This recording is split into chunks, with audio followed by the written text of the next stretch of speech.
All right, what's going on with y'all? It's Jay Myrex of ultrawest.com. Back once again with our weekly live stream. And I appreciate all y'all for tuning in. We are on YouTube right now live, but we're also doing a simulcast on Fanbase app. So Fanbase is an audio only app where you can join in directly into the conversation and contribute in audio. So you don't have to be a chat warrior on YouTube. So if you want to come up and join the conversation, go ahead and download the Fanbase app and become a member of the Altruist Music Production Chat Camp. And that way you can be alerted to when we go live. And also you'll be able to add to the conversation. So we'll put a link in the chat room here on YouTube just so that you have access to that. But yeah, we're about to get started. Gird Up International Ministries was good what you found. Appreciate you for joining. As always, one of my true sound creators, man. I appreciate you and thanks for joining our live stream last night as well, where we were tracking out some beats using MPC XSE and the Akai S3000. And that's the type of exclusive content we're doing on the True Sound Creators membership. So we're doing a lot more like in-depth walkthroughs. Like we did a whole track out session, top to bottom, and it was a really good time, and I think people got a lot from that. So we're doing a lot more of that type of exclusive content in the True Sound Creators membership. So if you're interested in things like that, and as well as other things that we have coming up, we have some exclusive interviews with Divided Souls, and we also have an exclusive interview with EA Ski coming to True Sound Creators. This is your chance to get access. So go ahead and join, become a member of the True Sound Creators. I don't think you'll doubt. I don't think you will. You're not going to regret it. I just don't think so. It's over 40 hours of music production, information, tips and tricks, and all kind of goodies in there. So definitely become a member. Gird Up International Ministries, man. I appreciate you, man. Appreciate you, fam. Yeah, we gonna keep cooking up, man. But I appreciate you. I'm glad you got some value out of that. All right. Dope Beat Dan, what's good with you, fam? Appreciate you. Born Shamir, what's good with you? TJ Alexander, appreciate you, fam. Thank you for joining. All right, from the Burb. All right. That's what's up, man. Yeah, we're broadcasting live from Houston. Some of you guys don't know. So yeah, I recently moved to the Houston area, been here for about 7 months now. So obviously from the title, you probably can guess I'm originally from the West Coast, third generation Los Angeles native, but yeah, out here in Houston, enjoying myself. And yeah, man. So that's why we do. That's why I switched the timing to Central Time, because I am now Central Time. I'm no longer Pacific Time. But shout out to everybody that's joining in and hanging out with your boy for a bit. We're gonna do these streams Tuesdays and Thursdays, man. Oh man, Gird Up, you just moved out of Houston. Wow, wow. Where'd you go to, man? If you don't have to share if you don't want to, but yeah, I know you were talking about you was in Houston during the snow and stuff, man. So I'm sure you moved on to something that is more fitting for you, hopefully, and not because of anything bad. So yeah, man. Yeah. Born Shimmer says LA 1.0. Word. So yeah, you guys see the title. Okay, Louisiana, that's what's up, man. That's what's up. Hopefully that's something that you wanted to do, and that's a better move for you in the end. But yeah, y'all see the title, man. Standalone music production fallacies. This stream will be a bit of a follow-up to last week's stream. We're not going to talk about the exact same thing. Black Seed Beats, I appreciate the super chat, fam. Thank you so much, man. Hope all is well with you, bro. Yeah, man. Last week I ruffled some feathers. I know I did. I saw it. I saw it real time. Um, and I knew I was going to ruffle some feathers. That's why I said at the beginning of the stream, like, some of you guys are not going to like what I have to say. DeWitt NL, salute, fam. One of my true sound creators. Thank you for joining the stream, fam. But yeah, I already knew. Already knew. Willy Wonka, what's good with you, fam? I already knew that it was going to ruffle feathers. Um, this can be a sensitive topic for people. That's the reality of it. This can be a very sensitive topic because we're talking about things that people chose to be creative, to express themselves with. And I think from some people's perspective, the title of last week's video may have felt a bit like an attack on something that they're getting value on. Let me clear the air on that, because there's people that believe that I'm being a hater towards Akai and all this stuff, right? Um, I'm not a hater. I can say that very confidently. If I am a hater of Akai, then I'm probably like the worst hater ever, because the amount of stuff that I buy and use from Akai is not indicative of someone that is a hater. I have, of course, you can see behind me, MPC 4000. I have an MPK Mini. I have, what else do I have? The MPD 226. I have the MPC 1, have the MPC XSE, have the classic S3000 sampler. If I am indeed a Kai hater, I'm doing a very bad job of it, because somehow they've been able to get quite a bit of money out of me over the years. And these aren't my first NPCs. If you couldn't already tell, if you've seen this YouTube channel for the past almost 18 years now, almost 18 years here, I'm not an Akai hater.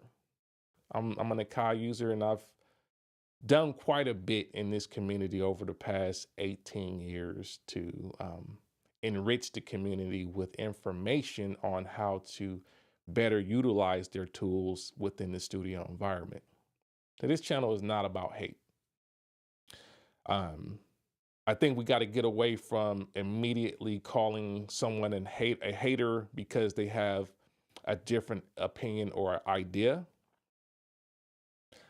I think many people didn't necessarily understand the perspective that I was bringing last week, as far as NPCs, and especially NPC 3.0. And realistically, last week's video, even though we had NPC 3.0 in the title, it really wasn't about NPC 3.0. And I want y'all to think about that for a second.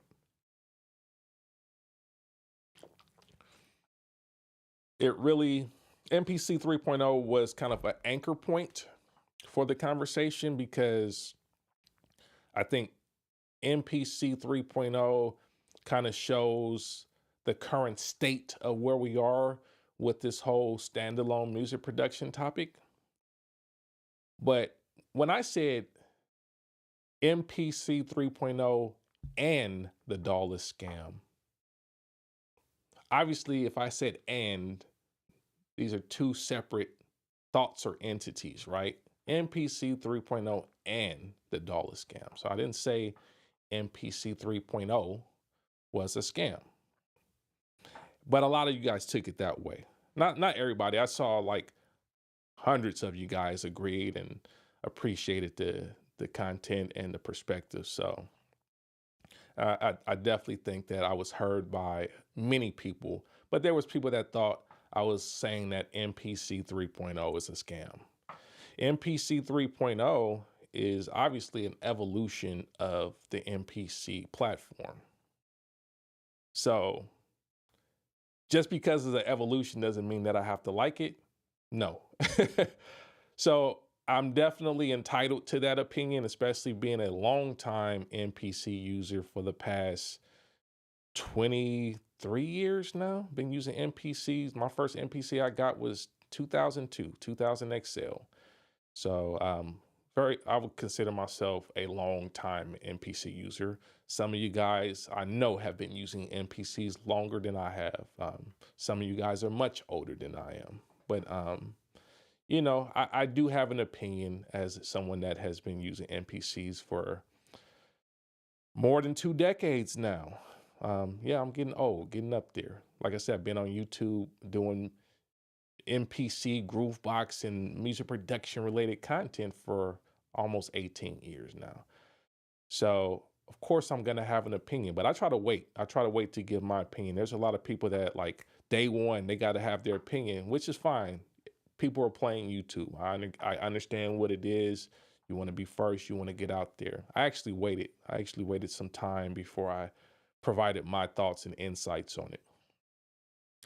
But the conversation really wasn't so much about MPC 3.0. It was really about standalone and the DAWless concept. And what I was saying, just to rephrase it, is that the concept of being DAWless is a scam.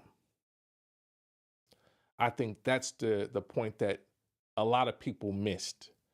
Not everybody, but there was a lot of people that missed that I was saying that DAWless is the real scam. And the reason I brought MPC 3.0 into this conversation is because effectively it has turned the MPC standalone platform into something that looks exactly like a DAW. It is no longer this standalone groovebox, simple platform that has a very simple workflow that gives you a bit of a contrast or something else to work with in the music production world. It's now essentially the same thing as using a DAW with just limited tracks and limited inputs and limited access to virtual instruments, but it effectively is working like a DAW. So my point was, we've kind of pushed this whole standalone DAWless conversation into the domain of now having to be a DAW to satisfy the needs of possibly a new generation of MPC users.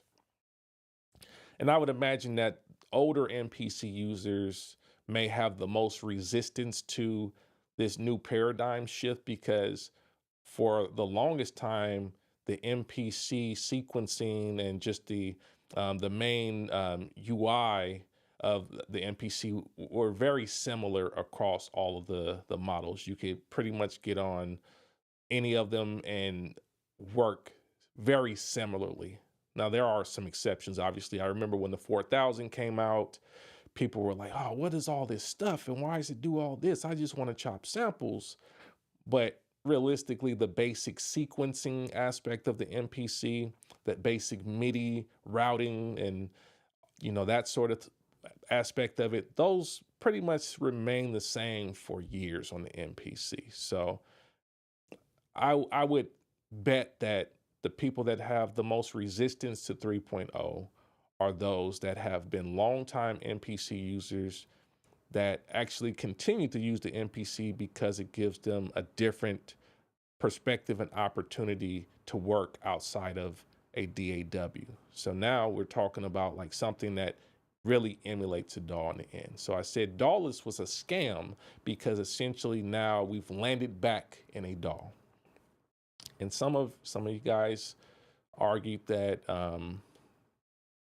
MPC is not a DAW, or a DAW means software. And I mean, there was a lot of like coping with that. And DAW means digital audio workstation. You could argue that an MPC has been a DAW for quite some time. But the great thing about it is over time, it has not tried to emulate the UI and the workflow completely of a traditional software computer desktop based DAW. It's kind of stayed within this Groovebox domain, but you could say that the MPC has been a quasi DAW for quite some time. You know, the only time you could say that the MPC wasn't really a DAW was when it wasn't MPC, when it was the ASQ10. Because the ASQ10 didn't have the audio component. The ASQ10 was just basically the MIDI sequencer component of the MPC. So a lot of people don't know or remember the ASQ10. You can look it up. ASQ10 was, you know, an early sequencer concept that Akai had, but it effectively worked the same way as the MPC as far as MIDI sequencing is concerned. Digital audio workstation. MPCs are digital. They process audio. They allow you to record audio. They allow you to manipulate audio. And they allow you to create productions in a workstation fashion. It's a workstation. The MPC is a workstation. So it in the current format, especially with MPC 3.0 software, right? You're installing, you say, oh, it's an OS. It's, you know, that's different. It's a standalone device that, you know, doesn't have to work with a computer, doesn't run Windows or Mac OS. But it does have an OS still, you know, it does have an OS. And that OS does contain a DAW software. So I don't get the argument that it's not a DAW, but I'll let that go. I'll let that go and we'll just move on. Today's video, we're talking about standalone music production fallacies though. So what are some like fallacies within this whole standalone music production topic, right? Like there's a lot of fallacies. There's a lot of things that people get into and start talking about as their reasons for getting a standalone. And I want to discuss a lot of that, like, because I think a lot of these may be fallacies. They may be a little bit deceptive in some way, and maybe kind of trending towards you having some realizations that a lot of that stuff was not true later on. And I want to try to give you some insights from a veteran MPC user, a veteran standalone music production user. These are just my perspectives. I won't say it's gospel, but I will say it comes with over 20 years of experience using this type of hardware.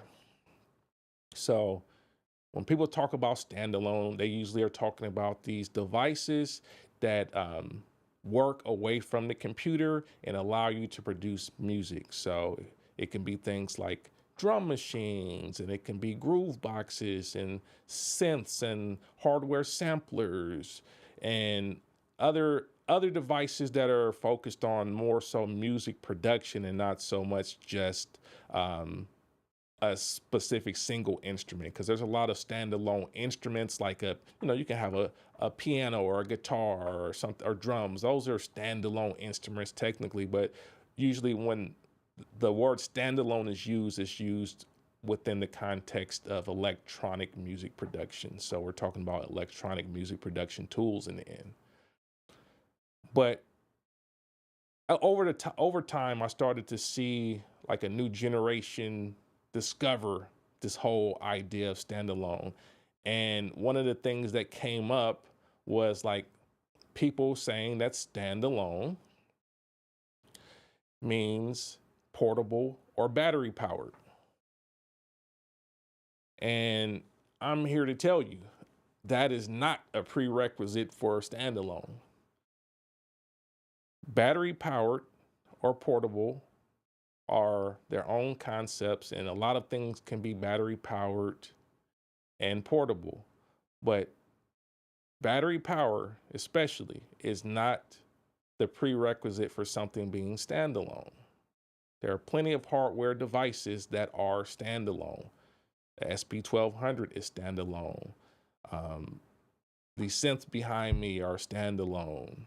Um, standalone, as someone said in the chat, like a standalone digital recorder can qualifies as standalone, but that doesn't make it portable. It doesn't make it battery powered. Now there are keyboards and there's digital recorders and all sorts of things that do have battery power or some type of internal battery to make it more portable, but that's not a prerequisite. So I think when we start talking about standalone, keep in mind this whole battery powered portable thing is not necessarily directly related to standalone.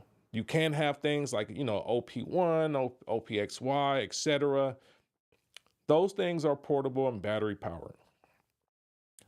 But, I think the conversation got a little bit out of hand, especially when the MPC Live came out and people were like, oh, well, standalone means it has a battery inside and it has a speaker built in and all of this stuff, like batteries and speakers. No, that's not the prerequisite for standalone. So want to break that down, because I think as you start looking for standalone stuff, you got to be open to understand that there's a whole world of standalone that doesn't work that way.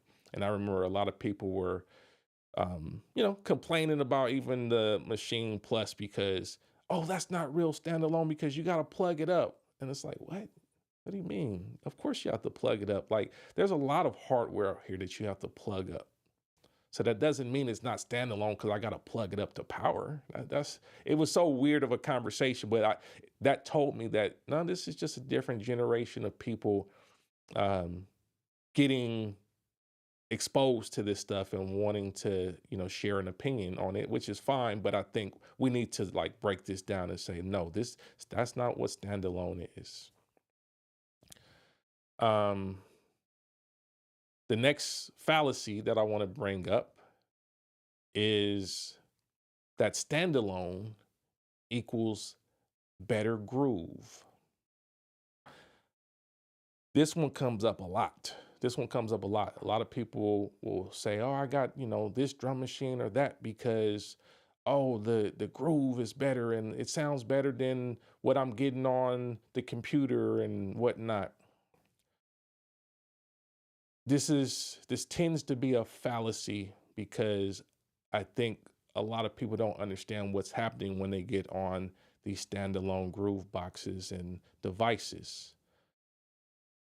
What tends to be happening is that when you buy a standalone groove box, they tend to have a very coarse set of, or a very coarse resolution. So whereas a computer or a DAW may have PPQM, which is parts per quarter note, this is the resolution of MIDI input that it can receive. So usually with the hardware, you're dealing with devices that may have anywhere from 48 parts per quarter note to, some of the better hardware devices might have a 960 PPQN. MPC 4000 has 960. MPC X, all that stuff has 960 as well. But there's a lot of devices, especially when you start talking about the older ones like the MPC 3000, the 2000 XL, and all that stuff, right? These have 96 PPQN, 96 parts per quarter note. So as I just said, like a MPC 4000 or X may have 960. Oh man, the 3000, the 2000 XL, those have 96. It's way more coarse, which means that when you start putting, when you start tapping in your beat, even if you don't use quantize, it's still basically quantizing at 196th. So you got to look at it like that. If you're using a MPC and you're like, oh, the no quantized feel feels better, um, better than your DAW, right? Your DAW has a much higher resolution, so it has more points that a note can land in. So what you can do in your DAW is actually, if you want to kind of emulate the old MPCs, is you can do a 1/64th quantize, 1/64th triplet quantize in a DAW. And that'll definitely give you that more rigid feel that the no quantize on an MPC 2000 XL or 3000 gives you. Um, but yes, modern MPCs have a lot more resolution. So if you do no quantize on a modern MPC and you have it set to the 960 parts per quarter note, then your note quantize is still going to be a little janky.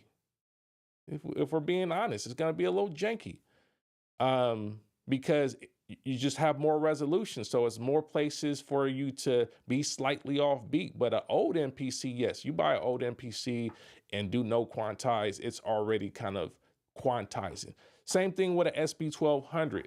SB1200 is like 48 parts per quarter note at the max. So even if you do no quantize on that, it's quantized.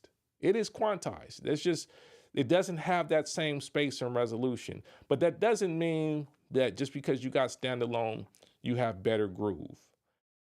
I think if you don't understand quantization and you don't understand swing, then what the MPC does specifically gives you a little bit of swing already by default. And I think for some people that might just be pleasing. It might just be enough. But your DAW has a much wider range of values and parameters that it can use to impact the swing.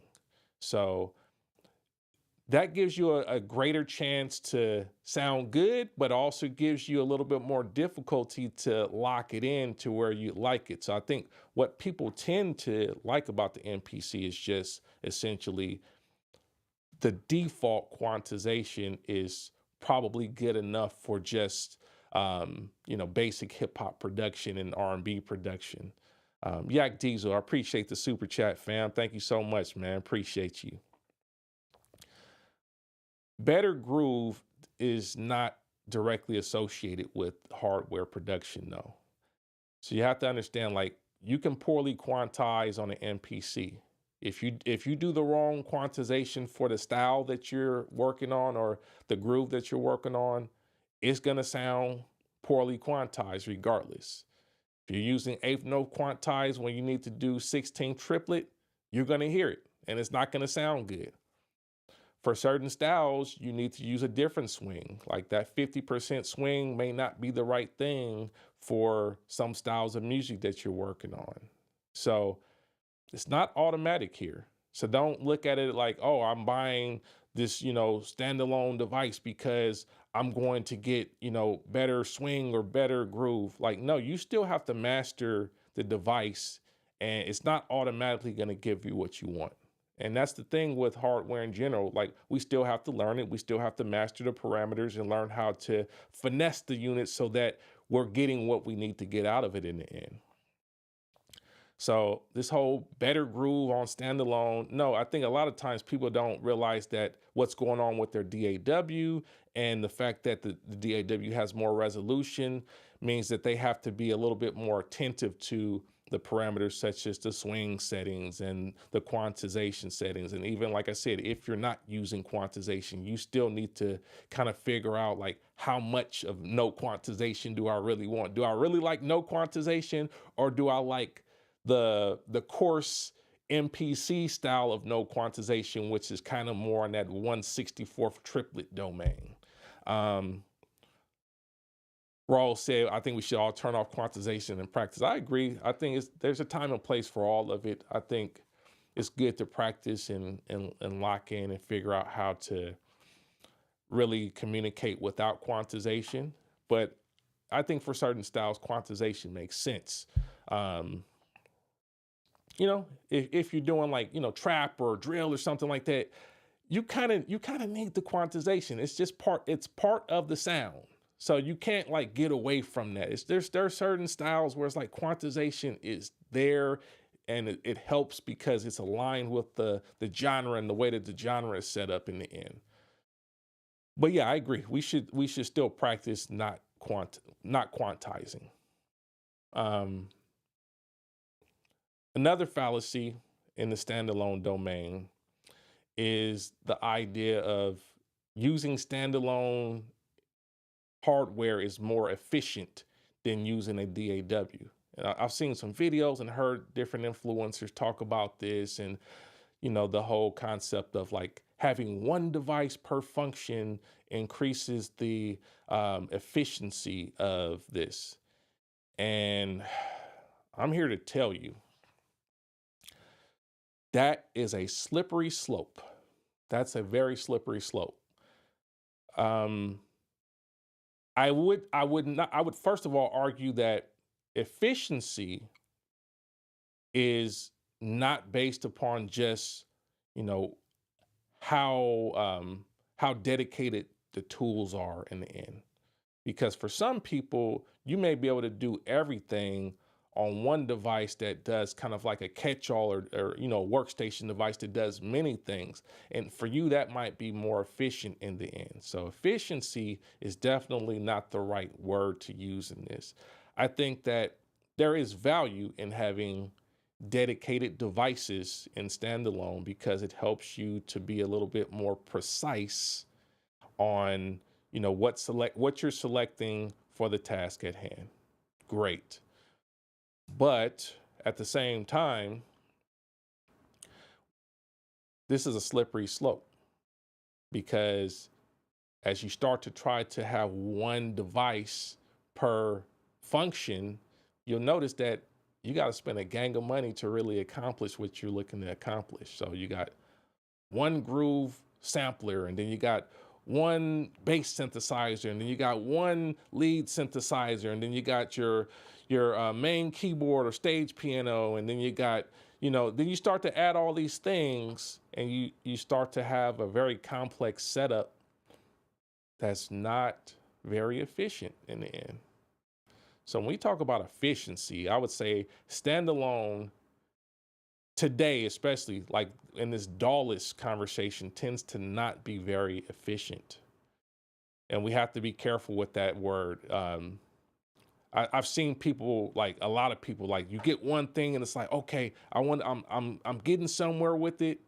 So I got, you may start off something like small, like, oh, okay, SP404 MK2, got that, that's working. And then you're like, oh, what about my basses though? So then you got to get a bass synthesizer or some other bass module or something. So then you got that, and then you're like, man, I'm using that for the bass, but I want to have this going at the same time with some other sound. So then I need another synthesizer. It gets crazy. And then you're like, oh, well, effects. Well, I got the effects in the SP, but I want these other effects to go on my synth. So now I got to get this pedal for that. And then I got to get this pedal. And then you end up with a very inefficient, complex setup. This is the slippery slope I'm talking about. And that's why I said DAW-less is a scam. I've seen it firsthand. That's why I said DAW-less is a scam, because it's effectively now you already had all the tools you needed to make music in your DAW. And then you go DAW-less, and then you start buying all these things and buying all this stuff to like have one unit per function.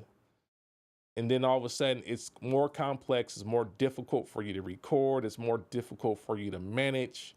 And now you're trying to figure out how to turn this stuff in this standalone stuff into more of a DAW style workflow. And that's why we landed at MPC 3.0. That was the whole point of last week's conversation. That is why we landed at MPC 3.0, because the setups got so complex and people had such a hard time managing all of this stuff that they basically needed a DAW, because a DAW is a better tool for managing all that.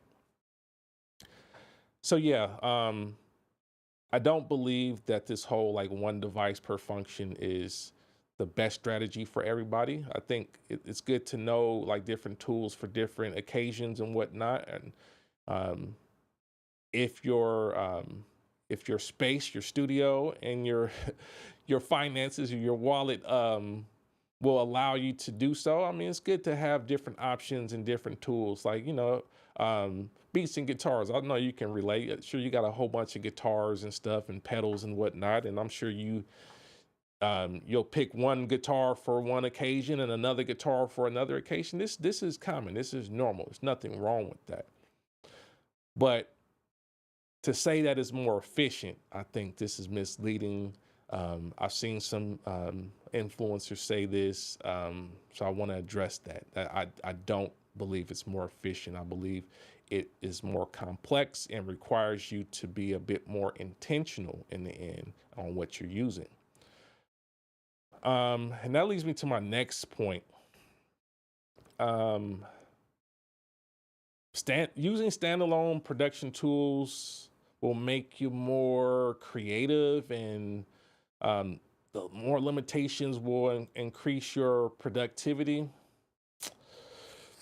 Ah, man. Standalone music production tools are indeed limited. They are indeed limited, but that does not mean that just because you have a standalone music production tool that you're going to get more creative. You can very easily hit walls with a standalone device and then not be creative at all because you get stuck.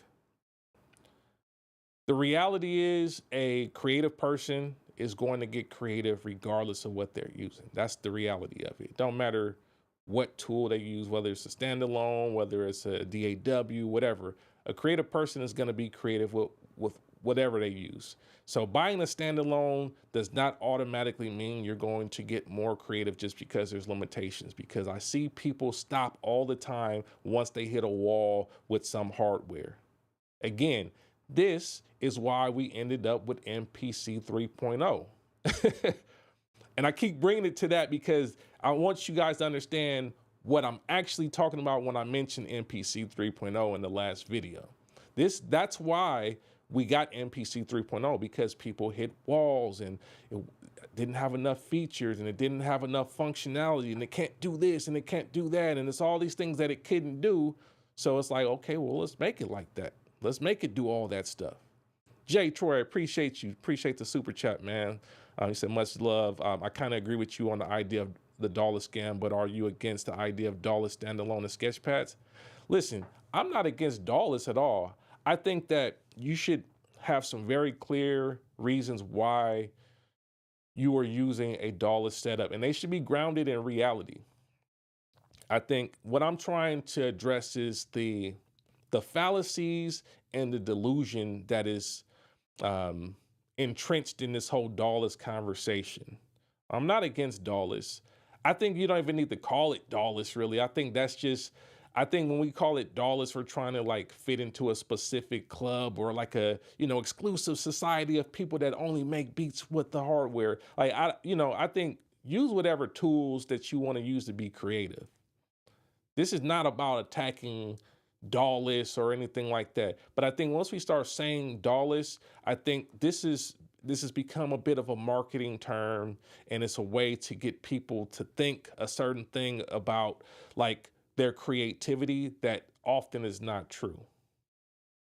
So no, I'm not against dollars at all. I just want to really demystify this whole dollars conversation, because I know there's people that are that currently have DAWs that are like, yo, like if I just get this standalone hardware, then my creativity is gonna explode because I'm gonna be more focused and I'm gonna have these tools that do specific things and I won't get distracted and all this stuff that frankly is not the case. Um, I don't think that there's increased productivity just because you're making music dollars. Um, that brings me to the next point. Using standalone tools will not necessarily help you to be more focused or more distracted. I saw a lot of people make that comment and talk about that on the last video. Using a standalone device does not necessarily mean you're going to be more focused. Um, y'all, let me know in the chat. Maybe I'm tripping. But let me know in the chat. Um, what are some of the main distractions that are keeping you from being productive in your studio right now? Name some of the things in the chat. I want to see something here. Like, let me know, like, what are some of the things that are distracting you right now from being more productive when it's time to get in the lab?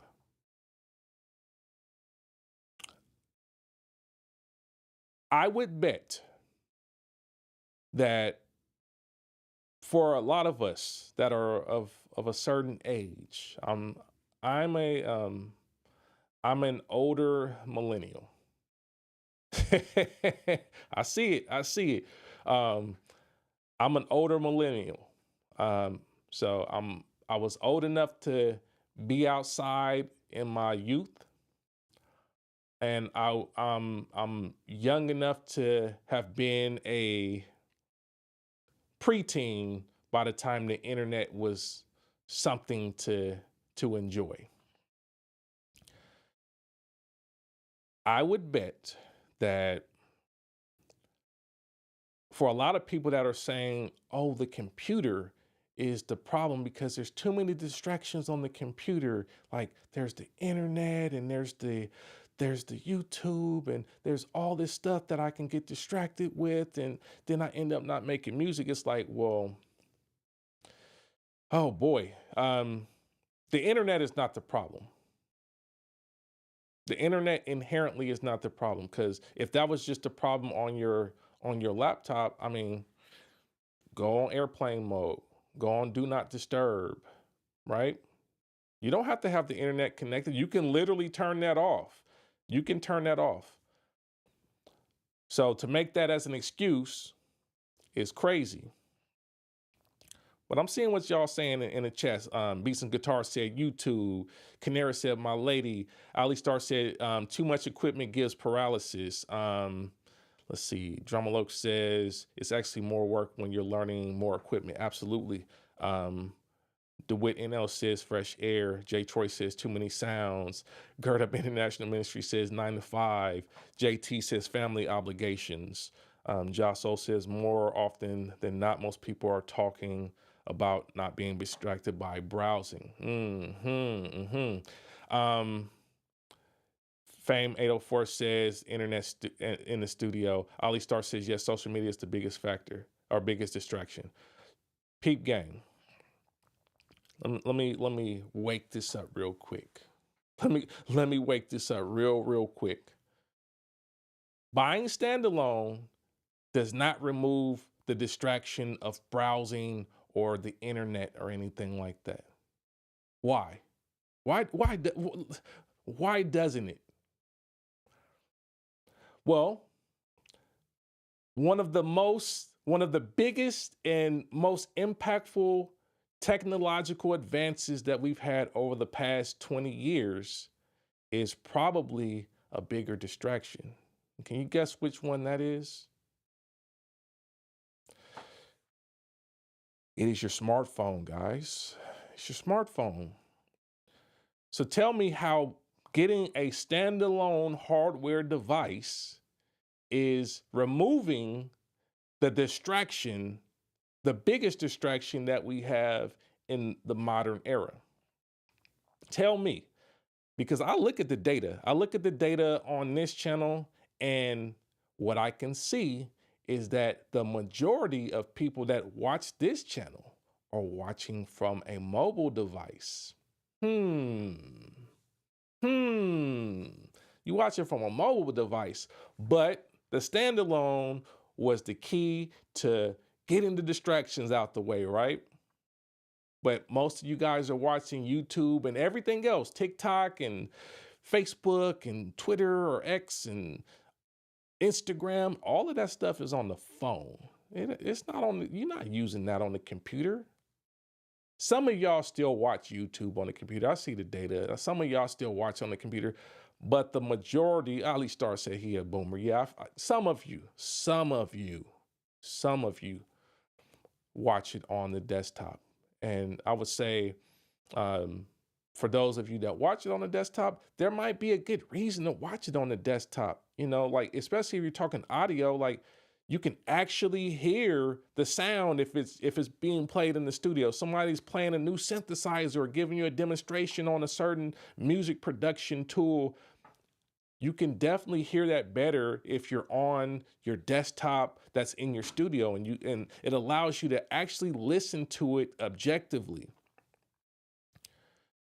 So, but the reality is, for many people, the phone is the problem. It ain't the computer. It ain't the internet. It's the phone. And getting that standalone is not going to change that part of it for you. Now, if some of y'all are like, hey, when I get on standalone, I put my phone in another room and it's on silent and I'm on do not disturb, and I don't see, if you're on an iPhone user, I don't see iMessages. I don't look at any of that stuff. That's all good if you're doing that. But you literally can do that on your laptop or your desktop. You can go on airplane mode. You can turn the Wi-Fi off and work. And there's nothing wrong with that. But it's a fallacy to say that you're going to be more focused with no distractions. And life happens. Some of you said like family and all that stuff, especially, adults here, you got to handle business still. You got to handle business. Like, hey, I'm getting distracted because wife wants me to do this, or kids want me to do this, or mom wants me to do this. Like, as adults, we have real responsibilities. You're going to be distracted. Standalone does not change that. Standalone does not change that. Ro, if you think it's not a good point, I would love to hear from you. Maybe you can come on the Fanbase app and we could talk about it. I'd love to hear your perspective about what's not a good point as far as the phone being a bigger distraction than the computer and the internet. Definitely want to hear your perspective, because maybe I do have it wrong. But from what I can see, the bigger problem, because I'm old enough to remember when the internet was coming up and we had all these chat rooms and all this other stuff, and I was still making music. We had MySpace and we had so many different things. We had so many different things on the internet, and I could still make music and not be distracted at all. So I would love to hear your opinion. Come on over to Fanbase. Come on over to Fanbase and get out the chat so we can like really talk about it. Because realistically, as long as someone can message you, like, let's be real about this behavior with the phone. I see come on in the Fanbase, man. Because realistically, I want to really hear, because I think you're not understanding that I am talking about more of a paradigm where people are already addicted to looking at their phone every few minutes. So like, it being attached to your workstation doesn't matter, because if your phone is near you, people look at their phone every few minutes now. Am I lying, chat? Am I lying? Do people not look at their phone every couple minutes, looking at messages, scrolling, looking at messages, looking for other stuff? Oh, let me see what's on IG real quick. Am I tripping? I see it all the time. But I'd love to hear your perspective on it, because maybe I'm missing something. What I'm saying is that standalone does not remove that. Standalone, as long as you still have a phone anywhere near you, you still have the possibility of being distracted in the end. Um, Couple more things I wanted to bring up here.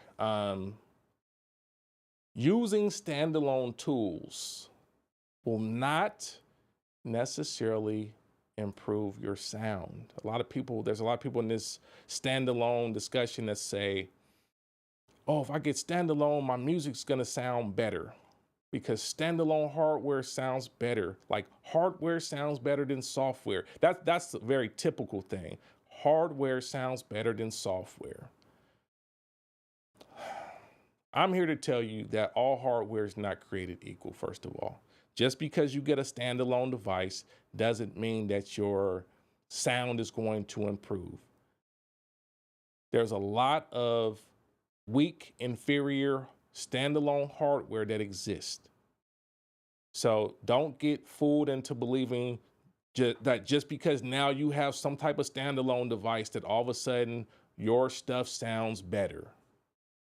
There are tools that sound superior, that sound amazing, that have the warmth and the depth and all this other stuff that allows you to get a better sound. But do not put that blanket across all standalone tools. We did some extensive shootouts on a lot of standalone devices. We did MPC-X versus the 4000 versus the Machine Plus versus the SP1200. We did a lot. We did a lot of AB right there, and it was very clear that they don't all sound the same, and you could argue that some of them don't sound as good as the others. So let's be clear that just because you have standalone doesn't mean your music is automatically sounding better. That is a big fallacy, and this comes before we were calling the stuff standalone and all that. Back in the days when we are just like, are you hardware or are you software? Like it was always the hardware guy saying, well, hardware sounds better than software. Not necessarily. If you got crappy hardware, bad audio interface, or you're going through a crappy mixer and all that stuff. Now, listen, if that is your sound or aesthetic, that's a whole different ball game. If that is your sound or aesthetic, I get it. But to put a blanket on the idea that all hardware sounds better than software, especially today, there's some very high quality sounding software. I think software tends to sound very clean. And for a lot of people, clean is not what they're going for specifically, especially when we start talking about anyone that's doing hip hop or quote unquote lo-fi or anything like that. They may not be going for a clean sound. But there's a lot of bad sounding hardware out there as well. Stuff that sounds weak, that doesn't have good transients, that has a poor dynamic range, that has a very muted or muffled sound and tonality to it. There's a lot of that on the hardware space, especially in this cheap domain. When we start talking about cheap standalone, it's a lot of bad sounding stuff out there as well. Now, does that mean that you can't make music with it? Of course you can make music with it. You can for sure make music with it. Nothing stopping you from making music. And if you use some skill and you apply some creativity, you can find a sound that works regardless of what the tool is. I'm not saying you cannot get creative and discover a way to make the instrument or the workstation shine. That's not what we're saying here.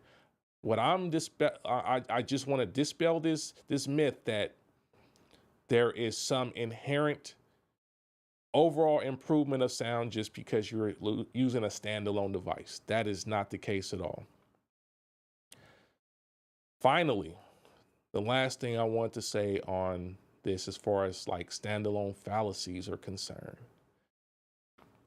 this idea of finding the perfect standalone machine for your production. This is the one that I think kills a lot of folks. This is what kills a lot. There's a lot of folks out here that are looking for that perfect device, that one device that does everything that they need to be creative. And I think this is where it gets into a very slippery slope as well. Because I'm here to tell you, there's no such thing as a perfect device. There's no such thing. There's always going to be something that it can't do, that it doesn't do ideal, that it doesn't do in the way that another machine you used to do. It's always going to be that. There's no such thing as a perfect machine. You will never find it. You will never, ever, ever find a perfect machine. And the problem is, over time, as your production and your ideas expand and you want to go in different directions, your needs change. So even if you did have something perfect for a moment, that moment may pass, and then all of a sudden you don't have everything that you need to do what you want to do anymore. So now you're back searching for the perfect thing instead of being creative. So that's the thing. It's like when we start talking about standalone, you need to very much understand there is no perfect device. I know people thought that my last video was complaining about the MPC and the MPC 3.0, and I'm being a hater because, I'm talking about it does X, Y, and Z. Listen, there is nothing out there that's perfect. I love the 4000. It is not perfect. It's not perfect at all. There are things that it cannot do that I've learned to live with and get creative despite what it can't do.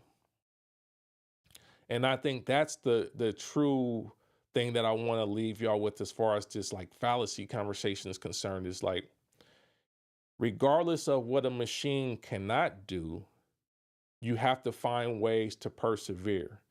You have to find ways to be creative and push forward and still get your idea out.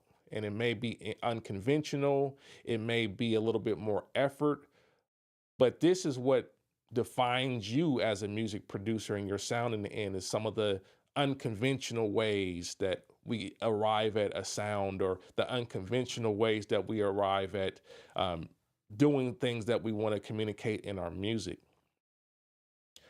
It is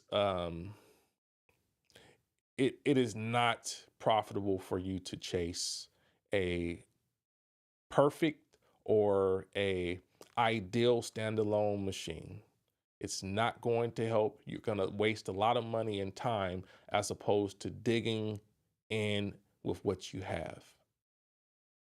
And for a lot of you guys, what you have may be a DAW, and you might have like a machine. Some of you guys have machines. A lot of you guys have like machines, whatever it is. Like you may have an MPC-1 or a Live or X or Machine Plus, all that stuff. Whatever you have, Ableton Push, whatever you have, master it, and learn to overcome the things that it does not have.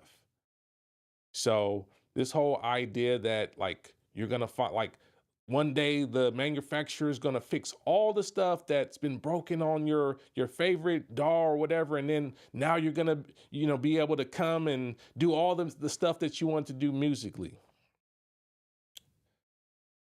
Manumelis, appreciate you. Thank you for becoming a true sound creator, man. Thank you. Welcome to the squad. Appreciate you, fam. Yes, sir. Yes, sir. Another true sound creator in the house. I appreciate you, fam. There's no perfection out here, guys. I never, ever, ever preach that on this channel. I don't think the old MPCs are perfect at all. The old MPCs they definitely aren't perfect. Trust me. They have all kinds of issues and things that they don't do correctly. But I just got to be honest about this standalone thing. It's a lot of fallacies that lead people to waste a lot of money in the end. They waste a lot of money and a lot of time where you could be just focusing on like digging into your craft, and, don't be afraid. Like, folks, don't be afraid of the DAW. I think this whole DAW being the bad guy, it's a narrative. The DAW is not a bad guy. The computer is not a bad guy. I would say the computer is probably the most important modern music production tool that you can have today. The computer is not the bad guy.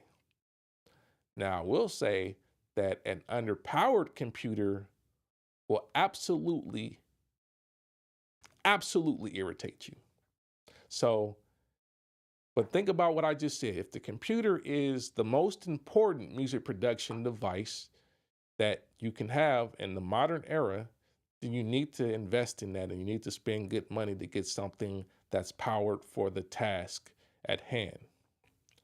Now, I would say back in the day, a strong computer was actually a bit more expensive. Like the computers that you would need to really run a lot of like audio tracks and a lot of virtual instruments, they were costly. You know, you're talking about $6,000 to $10,000 easily for Mac Pros and whatnot. That's not today. Today, in the era of Apple Silicon, man, you can get an amazing computer for very cheap. Under $3,000 now. Under $3,000, you can get an amazing computer that can run a ton of stuff. So there's no excuse. We shouldn't be talking about like, oh, the computer's the bad guy. The computer's not the bad guy. A bad computer is going to give you a headache for sure. Don't buy a bad computer. Don't try to make music on a bad computer. That's the reality of it.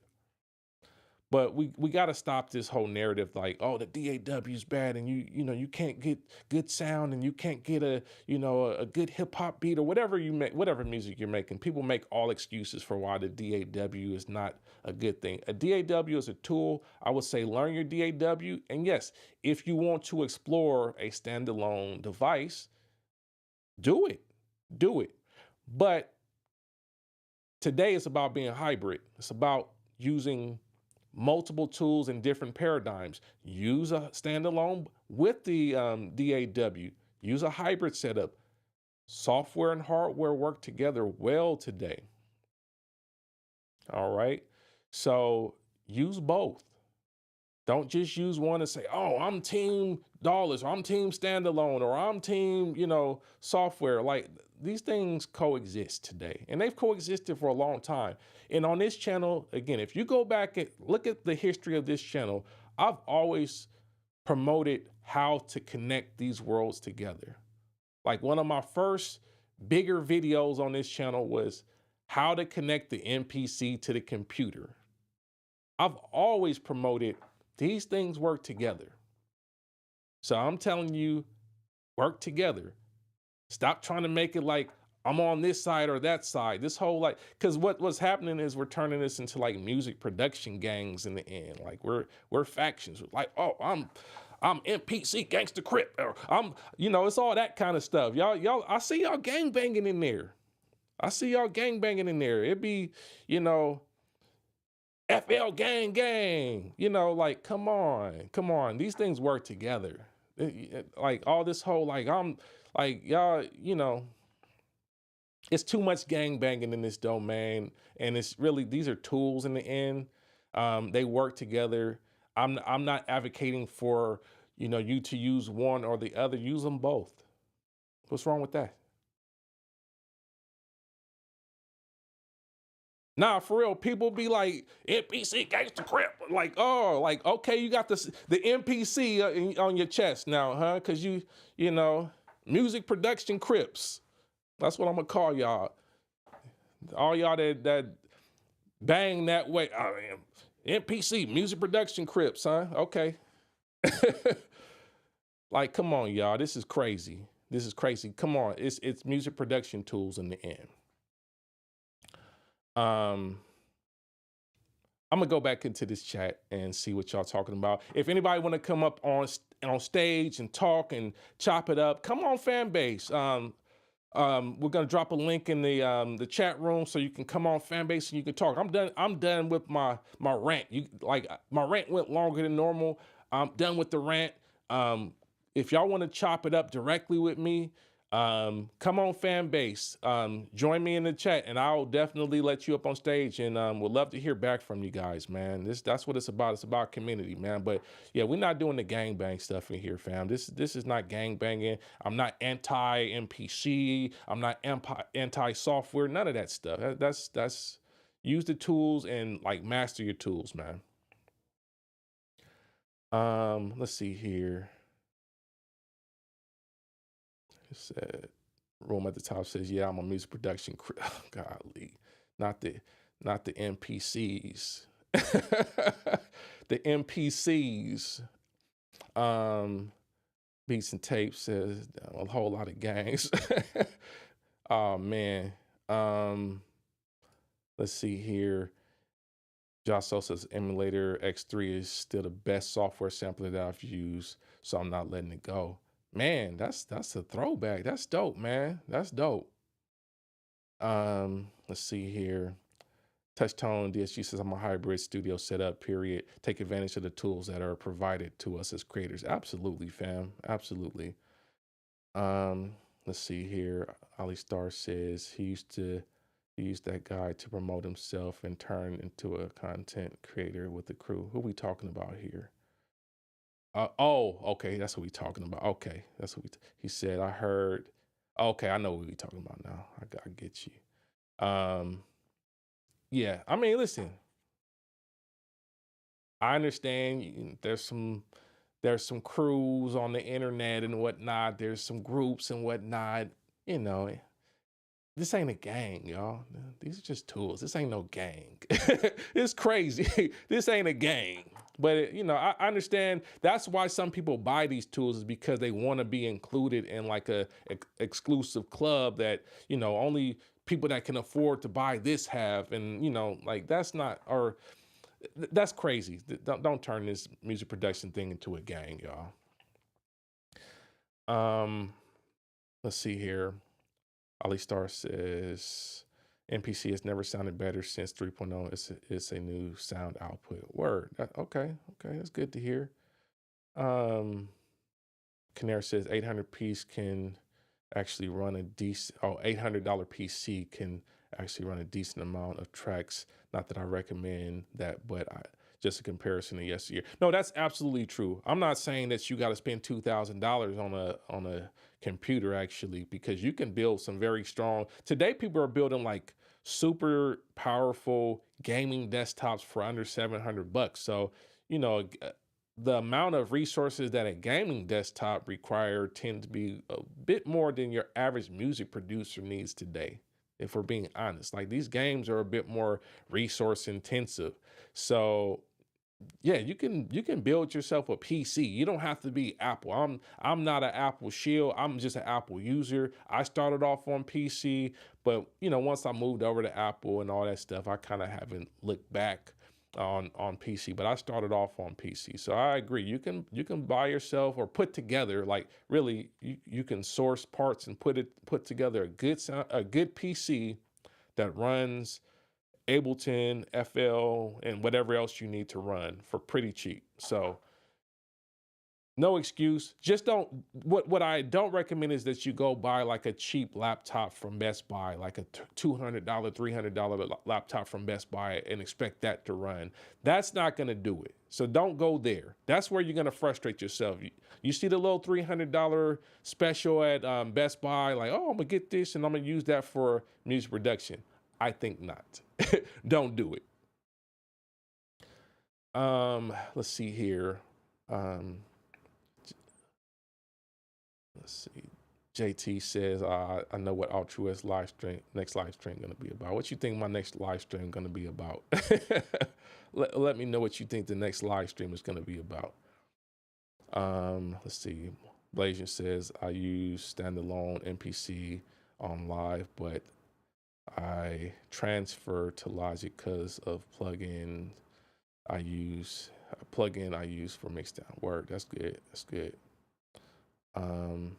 Let's see here. Corey says I switched it from an Intel MacBook Pro to an M4 MacBook Pro. Can't believe how underpowered it was. Yeah. The Intel stuff. if you didn't buy like the absolute top of the line, and really the laptops for a while, just they weren't cutting it at all. But if you didn't buy the absolute top of the line, you were gonna have some problems. Desktop was a better bet back in the day. Mac when I switched from MacBook Pro, I was MacBook Pro from 2009. Well, actually before that, but yeah, I had a MacBook Pro from about 2007 to about 2011. No, that's not true. Actually did have a Mac Pro around 2009. So then that was like my first Mac Pro. And then once I got my quad core Mac Pro, I still have that one here actually. That one was pretty much the game changer. When I got on that one in like 2013, yeah, then I finally felt like I can really do what I needed to do on the computer. So I get, so I can relate to those that have bought like a standalone, because I'm like, yo, I'm so frustrated with the computer, and it's like taxing my CPU, and I can't do anything without it glitching out and all that stuff. That's how it was back in the day. But it's 2025. It's not that day. So I get it from that perspective. If you're talking about experiences from back in the day, it ain't like that no more. Let's see here. Upbeat Media says, I personally spent over 2K chasing the Dallas Dream a few years ago and ended up back at a $200 doll. Yep, yep. GarageBand was kicking that Dallas setups, but I bet, yeah, it gets like that. It's a slippery slope. Josso says, back in the day, we wanted hardware to interface directly with the computer. Yeah, we did. And that's why I was like really pushing, like, here's ways you can integrate it. Here's a setup you can use. This is what you need to do. Like, we always wanted it to work together. I think somehow a new generation has decided like they're not supposed to work together. And I think it's strange. Now, to each his own. If you don't want to work with the computer, don't work with the computer. Don't listen. Don't listen to me at all. If you don't want to work with a computer at all, don't listen to me. But this is probably not a good channel for you to watch as well, because I am definitely pro computer. I am not anti-computer. I wouldn't have got a bachelor's of science in computer engineering if I was anti-computer. Trust me. Trust me. So this is not a good channel for you if you're anti-computer. I'm not anti-computer at all. Let's see here. Let me get back to the top here.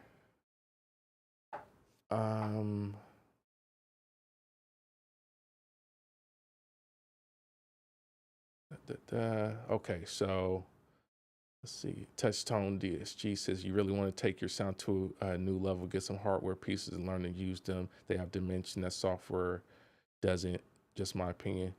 Touchtone DSG, what hardware would you say are good pieces to add to a setup?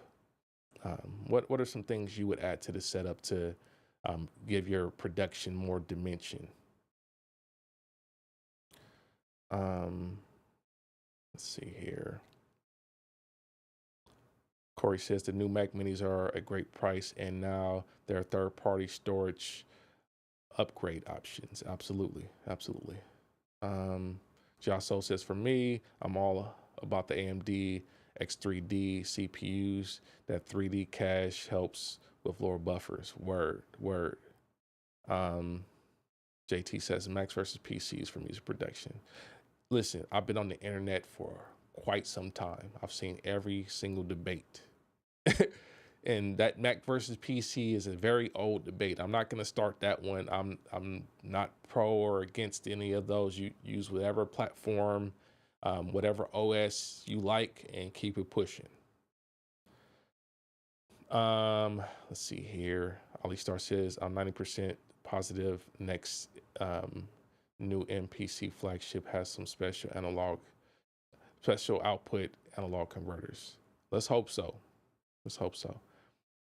Um, Bang Mateo says, I have 4 cents, Moog Sub Fetty, Elisa's Ion, and Sonic ESQ1 and desktop OB6. Dope setup. Dope setup.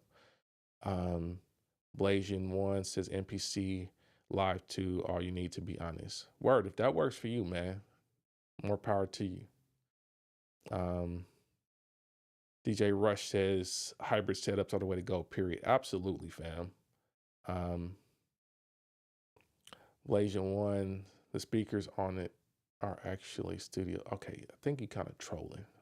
I feel like the nature of your posts are borderline trollish right now. Now, not to say you can't use MPC live speakers as a reference point. Actually, please do use them as a reference point. But let's not get it twisted. MPC live, whatever speakers do not replace a good set of monitors. Still get yourself some good near field monitors. This whole standalone thing, so I'm gonna wake it up because this brings up a great segue. I think we spend too much time on these beat boxes, to be honest. I think we spend too much time talking about these groove boxes and whatnot before we do other basic things that are necessity in the studio. You don't need a whole bunch of vintage or modern groove boxes or drum machines if you don't have basic things like monitors and room treatment. If you don't have a good sounding space where you can hear your stuff and good monitors to reproduce the sound, then all of these expensive standalone production units are no good. So you need good monitors, you need a good room. So you better do some type of treatment in your room to remove reflections and tighten the space up so that when you got those monitors in there, you can listen to them at low levels and still hear all your stuff. And then you need a good audio interface if you're going to be recording standalone stuff. What is the point of getting expensive standalone stuff and not having good recording equipment, like a good audio interface to actually like record the stuff? Do it in there. If you want to come up on stage, let me know, fam. You just need to raise your hand. I will bring you up and you can chop it up. Appreciate you for joining on Fanbase, fam. Anybody else that want to come up and talk directly and not be in the chat, come on Fanbase, man. Like I love that y'all are very passionate in the chat on YouTube, but I love to hear some voices if possible. Voices, I think, just adds a little bit more human nature to some of this stuff, man. So yeah, if you want to come up on stage, just raise your hand. Hit the hand icon at the bottom of Fanbase. That'll raise your hand, and I'll bring you up on stage, and we can chop it up, fam.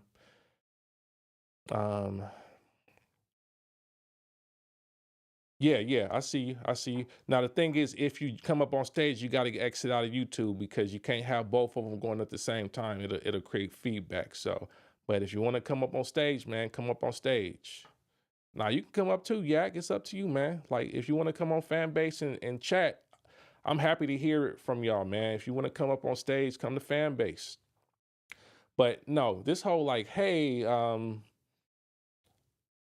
the MPC live speakers are studio grade speakers. Come on, man. Come on. Like let's invest in the things that are essential in the studio as well. Like it's not just like, hey, I got the beat machine and that does everything. That's part of the problem with the mentality on Standalone. It's like, yeah, like I got this one machine and it does all this stuff. It does all this stuff.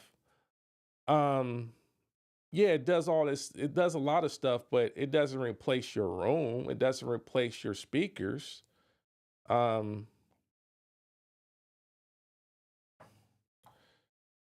you didn't say it was studio grade. So I misunderstood you because you said they're actually studio speakers, right? If I go back, you said the MPC, you said the speakers on it are actually studio speakers. So what is studio? If we're not saying they're studio grade, what do we mean by that? That's why I said it's kind of trollish, because if you're saying now nobody said that, then maybe I'm misunderstanding what you said, but you said they're actually studio speakers. So that's why I'm saying these are not studio speakers. These are not studio grade speakers at all. They are a they're a reference speaker. You can use it as a reference, but come on.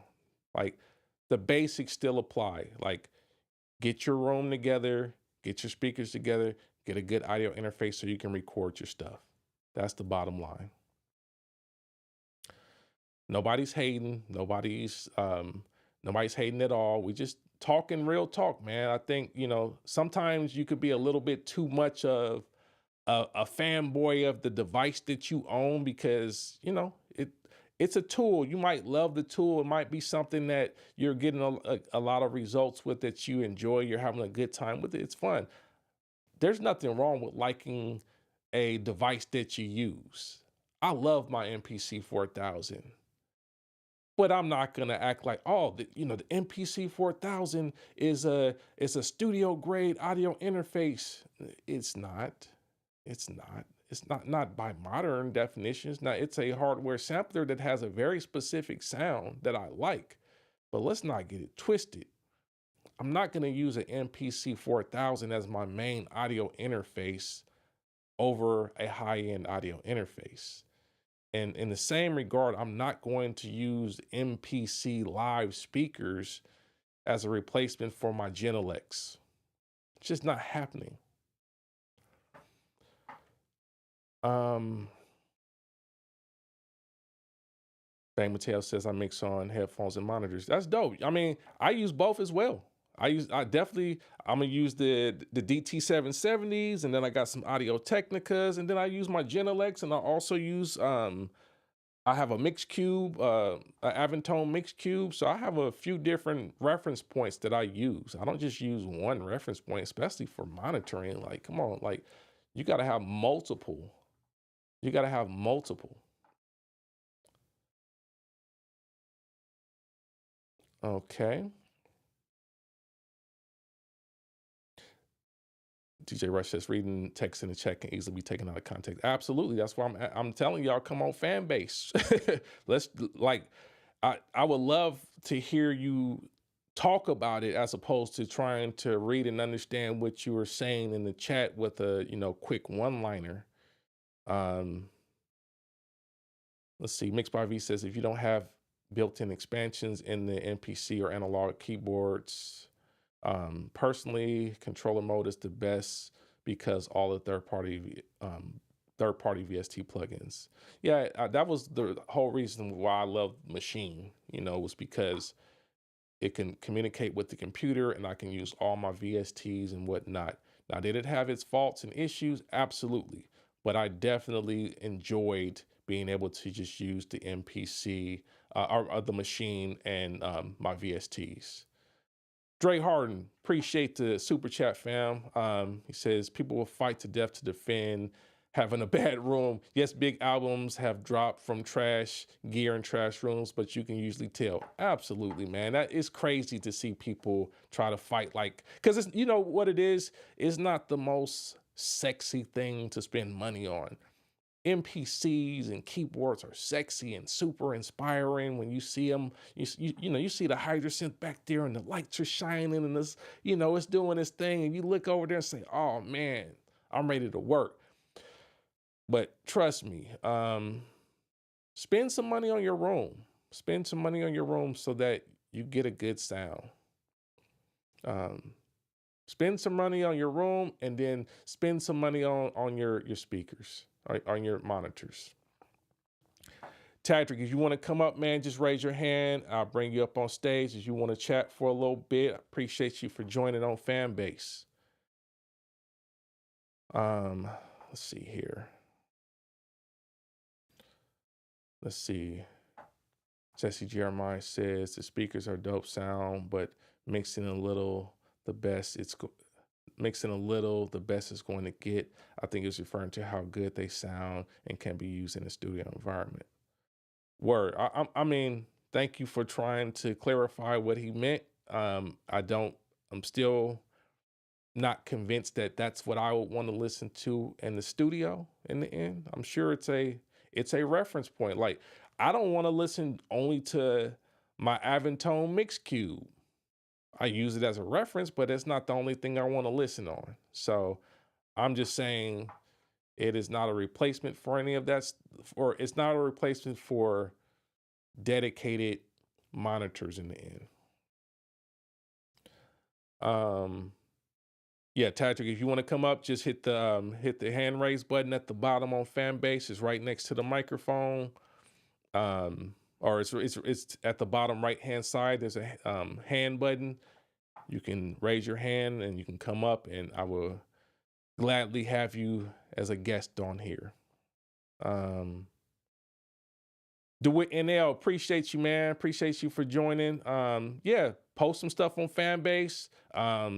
Start posting some stuff, man. I want to see what you're doing on there, and I'm gonna definitely support what you're doing. On Fanbase, you can actually start getting paid immediately. So that's why I keep trying to tell y'all get on Fanbase, because basically you can actually start getting paid for stuff that you post. You don't have to have this 1,000 subscriber, 4,000 watch hour thing that's on YouTube. Because I know a lot of y'all trying to do YouTube and other stuff.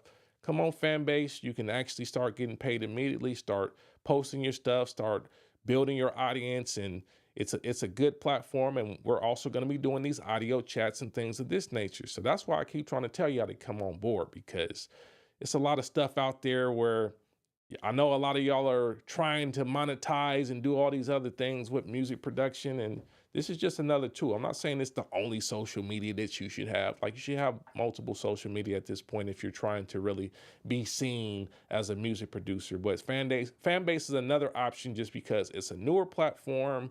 It's not oversaturated like all the other stuff that's been out here. Like I just told you guys, I've been on YouTube for almost 18 years. So you think it's easy to do anything on YouTube today? Like, I've been here for 18 years and I got the amount of subscribers I got, but that's not even a lot, really. But it's even harder for someone today. But on a new platform, if you're like an early adopter and you start pushing and you start doing what you need to do, it's easier to start becoming like a beneficiary of being an early adopter on a social media. That's how it works. So that's what I'm telling y'all. Come on, Fanbase. I'm gonna bring you up, fam. I'm gonna bring you up right now. Boom. All right. What's going on with you, Tadrick? Hey, what's good with you, Jay? How you doing? Oh, man, I'm blessed, man. Good to hear from you, bro. Yes, sir. Been enjoying the streams. I got a quick question, man. I've been hearing about you yourself, a couple other producers, EA Ski, talking about the converters and the NPCs and whatnot. Do you think it's really worth it to change out the converters, or like maybe hitting up like a Black Line Audio or somebody like that? Good question. It definitely can be worth it. Like Black Lion Audio does a good job of like providing a little bit better of a sound quality and sound character. I wouldn't say you absolutely need that as the first thing. Like, it's something that you can upgrade, but I would suggest that you make sure that your recording side is on point first of all. That's the thing I will focus on, because a lot of people, they upgrade these converters, but then you're still, recording basically everything on a weaker audio interface at 44.1. Um, can you afford to buy a better audio interface that will allow you to record at a higher fidelity that has better converters? That will help a lot in your sound. So like getting a strong audio interface, like, there's a few, I would say, as far as converters are concerned, on mid-range to upper mid-range, you can go like Antelope Audio or RME or something like this and get a better conversion. Like, because what matters is not just the digital to analog from the machine. The digital analog converters is one aspect of it, but you got to think about the analog to digital conversion to your computer. So if that's not on point, then adding some additional converters to the machine is not going to help, because you really want to capture the full spectrum. And if you can get to a point where you can record at higher sample rates, then you'll get more fidelity. Because a lot of folks right now still like, okay, 44.1, I record everything at 44.1, and it works. Trust me, you can record everything, and released music is still going to be 44.1 at the end. But you can increase the fidelity. You can at least try to record it like 88.2, for example, to increase the sample rate and fidelity on the input of your computer, so that you get a little bit more resolution of the sound, and that'll go a long way as far as capturing a good quality audio. That'll do much more than what you can get from just adding converters on the drum machine and still having an inferior audio interface. Hopefully that helps. Did that answer your question? Yeah, yeah, absolutely. Because I was thinking the same thing. Because I got the Apollo X4, Hmm. but then I'm thinking, like you said, if I change my MPC, then I got to change my Apollo X4. Input from D to A, A Yeah. to D. Yep. But yeah, I told that definitely answers my question. Not one more question Yes, sir. too. So you mentioned your room, you mentioned monitors, interfaces. Would you be able to rank like your top, I guess maybe 3 to 5 in order? Like what's most important? For the average music producer nowadays. Yeah. Would you go out and buy the best monitors first, or would you buy the best interface first? Good question. Good question. I would suggest that first things first, tighten up the room. Because if you get a good quality monitor and the room still has a lot of reflections and it's got a lot of modes and a lot of areas where it's just cancellation happening, even if you have the best monitor in the world, it's still not going to work, because you're going to have a whole bunch of problem spots in the room. So I would say fix the room first, and you do what you can with your budget. If you can afford to have an acoustician come in and give you the whole breakdown of your room and do everything to you know to a specific spec or whatever, then that's great. If you can do that, that's going to be the ideal thing. But even if you can't, like, there's some steps you can take to enhance the sound of your room by getting some proper sound treatment. You can get some panels. I don't really recommend foam. If foam is the only thing you can afford, then it's probably better than nothing. I just don't really like foam. I've used foam for a long time. It's not great. I do like a proper acoustic panel. I've gotten much better results from that. So I would say start there. So if I rank it, top to bottom, I would say room treatment first, then monitors. Because I mean, realistically, your monitors are, going to really be the first representation of what you hear in the end. So room treatment, then monitors, and then I would go audio interface. Those would be like the essentials, I would say, for a modern music studio. Now, if you don't want to do all that stuff, you can you can mix with headphones. I'm not anti headphone. I'm not anti-headphone at all. Headphones is basically a way for you to kind of avoid some of the flaws in the room. So, but I would say if you're going to go headphones, you may need to get a couple different headphones, so that you can kind of reference a few different have a few different reference points. I would say have at least one set of open back, so that you can get a bit more of a idea of like the stereo imaging. Because if you get closed back, you don't get a really good stereo image. So get one pair of open back, and then if there's some closed back that a lot of people are using or whatnot, it's a good reference point as well to kind of see how other people may potentially be hearing your sound. But I still recommend using like a stereo pair of monitors, near field monitors, in an environment where you can hear it, so that you can optimize the stereo image, because it's very hard still to mix stereo sounds on headphones, regardless if you have open back or not. Hopefully that answers the question. Yes, sir. Appreciate it. You know what's funny, man? A lot of these people they don't really realize like even your hardware that you're using is a computer. Like everything we have is a computer or has a computer inside of it. Yes. So I don't understand the whole hate of hardware software. It's your hardware you're using has a computer in it, It's has a CPU. You're absolutely right. Like anything basically that's digital that has some type of screen on it at this point has some type of computer component to it. And especially when you start talking about samplers and workstations, those definitely are computers. Like you are absolutely right. So I always find it interesting that people tend to pick a side and say, oh, well, I'm anti-computer. I don't use the computer for production. It's like, well, but you're using the MPC. So that is a computer.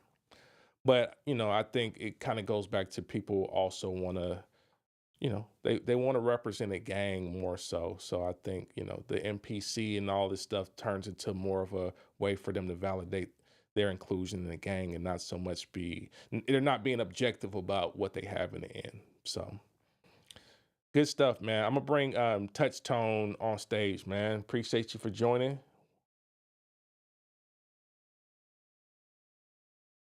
Touch Tone, welcome to fan base, man. Appreciate you. What's going on with it? How you doing? Man, I'm blessed, bro. How you doing? I'm blessed as well. Better than I deserve. Amen, bro. Man, what's going on with you? Yeah, you had asked earlier in the chat, like, what hardware pieces, like, I would recommend, or what hardware pieces I actually use to enhance my sound. So I just kind of wanted to touch on that a little bit. Oh, perfect, perfect. And Touch Tone, let the folks know you have a YouTube channel as well, right? I do. Touchtone DSG, at Touchtone DSG. That's my YouTube channel. Yes, sir. And I just specialize in hybrid setups, kind of what you were talking about today. There you go. There you go. But yeah, what's your picks, bro? Yeah. What's your picks? So I think it depends on results, because I'm listening to the conversation, and I just wanted to say, like, when we talk about loyalist and people being loyal to anything, I think what most people should be loyal to is results, is whatever gets you results. You know what I mean? Like, Absolutely. it doesn't just have to be standalone. It doesn't just have to be software. You can use both of them. And if they're getting the results that you want, then there you go. We should probably be more loyal to that. Um, as far as the hardware, it really depends on what type of color you're trying to get. Like if you're trying to stay clean, but you're looking to add some weight to your production, I would recommend something like the Manly New Mew, Mm, to where the compression is more of a caramel compression. I'm trying to keep it in like super basic terms here, mm-hmm, but mm, like more of a caramel compression instead of like dark chocolate, mm, but it adds this weight to your bottom end mm. of your mixes to where everything just like meshes together, and it's got this really good gluing factor to it as well. Okay. I would also recommend the UBK Fatso, Mm, mm-hmm, and just turning that piece on and not using it for compression at all, but just running through the circuits will give you this analog sound. And I usually use that on buses, mm-hmm, leading into my main mix, but I use that on my stem bus. mm-hmm, And that really, really thickens up the sound. And then the SSL Fusion. I'm a mm-hmm. big fan of the Fusion, that drive knob. It gives it a little bit of noise, but the weight is undeniable. It almost sounds like a tube, but Mm, it's not. It's solid state. And then they have this high frequency compressor on there mm-hmm, that is fantastic, mm-hmm. to really roll off those highs and give you that analog sound. So when you do wear these in your headphones, it's not real piercing at all. Yep. Those unidirectional waves. Yep. Good stuff. Good stuff. Great recommendations. Now, I will say you definitely have some expensive taste there, brother. So I know that's a pretty penny for a lot of people, but I think what you explain is really hitting home with what people are looking to achieve with hardware in the end. It's like really like this really rounded, smooth sound that has the warmth and the depth, but doesn't have like, this extra piercing sound that you get from digital. It's like really like softening the sound in a way in the right areas while keeping the punch in the other areas. So great stuff, man. Right, right. Thank you. If you don't, want to spend that much, I would also recommend the Phoenix Audio. They have these 500 series, Mhm. the N90s. Those are really good compressors. Those are under $1,000, and those are highly slept on. I use that for all of my boom bap stuff. Mm-hmm. Mm-hmm. Great ones. Great recommendations, fam. Appreciate you.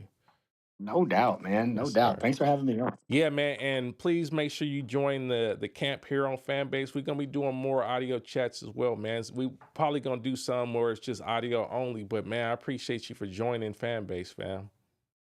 Anytime, man. Thank you for having me, brother. Keep doing your thing. Yes, You're sir. a pillar of light in this community. And Appreciate thanks for bringing some common sense to the space, man. you. Appreciate it. I appreciate it, man. Well, it comes with a lot of cost, and I definitely got to withstand certain storms. But I appreciate you, man. I appreciate people that can recognize what I'm trying to do here.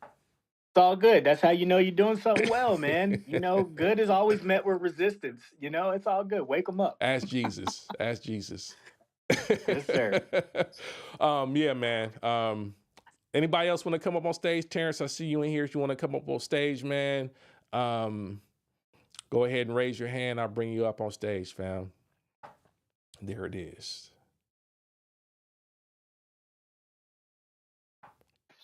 Terrence was good, fam. Oh, hello, sir. How are you doing? I just got home from the parent line. There you go. There you go. the infamous parent line where you got to wait an hour to pick up a child. That's Oh crazy. my God. What are we talking about today? Because I just got in and I didn't even catch what's going on. Oh, it's all good. We're just talking about like standalone fallacies, man. Like a lot of like commonly believed myths about standalone and how, it's kind of bringing people into directions of, spending and behaviors that kind of like are irrational in the end. So, Yeah. yeah. So I got a lot of words for that because Okay. I have a lot of feelings about the whole situation. Especially as a person who started in the world where computers were trash back in the day, like 2000, 2001. All you had was like the MPC, the ASR 10s, MV 8000s, things like that. You didn't have like high end computers like we do today, and even then, it was more so the hard drive than anything else. It just couldn't keep up with the the ability to record the data fast enough without crashing the Hmm. computer. So standalone was the thing. My bigger thing is I hate that companies push these emulations of uh, certain hardware and try to convince you that you need to buy this to create that sound. Yeah. That frustrates me to no end. I have no issue with the emulation itself because I use a lot of emulations in Logic. I mean, I'll be the first to tell you in a heartbeat, a fully functional DAW will beat the crap out of any standalone device, period. Just Absolutely. believing anything other than that is just me laughing at you believing your own nonsense. But but I love hardware. So when it comes to things like, for example, there's like I'm a 2000 XL guy. I love 2000 XL. There's like an XL channel strip for the MPC. Hmm. I've listened to it, and it honestly it doesn't sound bad, Hmm. but I'm going into it with the ear of this is a different type of emulation of what this is. Mm. Not that this is that. Like a gentleman posted in the NPC chat or group earlier today about how he owns an NPC 60 and it doesn't sound anything like the digital emulation, and it shouldn't Right. because it's not the same thing. And he was saying that what he's trying to convey is I don't want you to think that I'm saying that what you have is trash. I just need you to understand that it's different. There you go. There you go. And as long as you understand that and create with it, then create with it from that perspective instead of telling yourself that you have the MPC 60 in your new MPC because that's not the case. That's Yes. not even close. Yes. Analog driving or I should say, driving something into an analog device is very different. Mm-hmm. As an example, I just made a beat that I sent to an artist I work with in Philadelphia who does a lot of writing for me. And the drums I sampled, I drove them like crazy into the 1000. Mm. I mean, to the point that they should be near distortion. Mm-hmm. And I even clipped the drums, and honestly, it still sounds good Yep. because it's analog circuitry. Yep. You have to know how to do that correctly. If I drove it a little bit more, it definitely sound like crap, but it sounds fine. And I'm adding drums behind it to add the impact and whatnot. Mm-hmm. But if I did the same thing with any of the new MPCs that are 100% digital, it would just clip and sound terrible. It'd be like me driving something into Logic directly. It would just sound terrible Yeah. because that's not what those things are for. So from that perspective and understanding that, do it that way. Like Mm-hmm. I'm like the person before me spoke about the SSL Fusion plugins. I love those things, Mm. but I also know I can't treat that like an SSL Right. because it will it will definitely destroy the sound. But it can add character to it that is its own thing. Yep. Or even like the plugin alliance stuff. I love anything plugin alliance Mm. because they just their TMT modeling is so good that as long as you don't push it to the point of clipping, it's going to sound amazing anyway. Mm. But again, the mindset needs to be that these are just two different things, Yep. and treat it as its own thing and make something amazing with it. Don't sit here and tell yourself, I don't need that MPC 60. I got the MPC 60 in my X. Like, no, you don't. You have an emulation that sounds similar, but it's not the same thing. And there's nothing wrong with that because you don't need a $8,000 machine that has 2 megabytes of memory Right. that's going to piss you off Right. unless you fully understand how to use that thing. Right. Don't do that to yourself because you're just going to get angry. That's real talk, man. That's real talk. And I mean, to your point about like just even converters sounding different on samplers, that's what we were doing in my live stream on my membership last night. I was showing the crew like how it sounds when I drive drums into the S3000, and just the sound that I was able to get and how much more powerful it was coming from the MPC XSC into the S3000. It was like, man, okay, now we're cooking, because going into that MPC XSE, I wasn't getting that sound because, as you said, it's just a different architecture. It's a much more digital approach in the end. And yeah, this some of these older devices definitely have some characteristics, especially when we talk about the digital, or the analog to digital conversion. It's a different ball game, and you can achieve some different sounds. But yeah, to your point, overall, it's okay to have an emulation. Just don't get complacent and say, oh, I got the same thing as the real thing. You have a tool that happens to be marketed using that brand and the name of the emulation, but it's not the same thing as having the real thing. Absolutely. I mean, like even to my scenario, like you already know my history, or I'm sorry, I shouldn't say my history, my future of what's about to happen for myself in the Yeah. next couple of months. So in preparation for that, um, and I have a video coming up on my channel soon that I already recorded. I sold my Midas console, and that was like one of the hardest things for me to let go of because it was the last piece of like major analog mixing anything that I had, and talking to my wife about it, I was just like, I want to, I want to sell this thing, but I also don't want us to lug it where we're going. Mm. So, so 32 channels is not light. No. No. But I found a workaround for that. So like I like that. I like the English, the British sound Hmm. of the console because it has a feel like a Neve console in a sense. So they make a 500 series version of the compressors and the EQs, and they're like dirt cheap. They're Mm. like someone give y'all some free game. You want an analog channel strip? Get get something like a 500 series box. Yes. Yes. Okay, get a 500 series box. Yep. 2 channels, or it's a two bay or 8 bay or 10 bay. I would say an 8 bay. Spend the money up front for the bay itself, Hmm. and Hmm. then after that you can go a little cheap on certain components as long as you know what you're looking for. DBX compressors are not expensive, like Mm. 100, 150, give or take. The Midas compressor that I like It's $79 if you look around for it, because it's like Mm. it's selling for like $200, but it's a badass compressor for like nothing. Mm-hmm. I'm not gonna say I'm not gonna say it's a Neve compressor or anything like Sure. that, but it will do the job for drums. Mm-hmm. You know what I mean? Yep. And then the EQs, they're not that expensive. Yep. So all of a sudden now you have 2 channels, 4 channels, 8 channels of analog that you can push to death Facts. and then Facts. record that into your mix. That's what ESK is doing. That's why he has that console. That Triton console is a monster. Yep. you Exactly. know, Exactly. and he drives that shit hard. Yes, he does.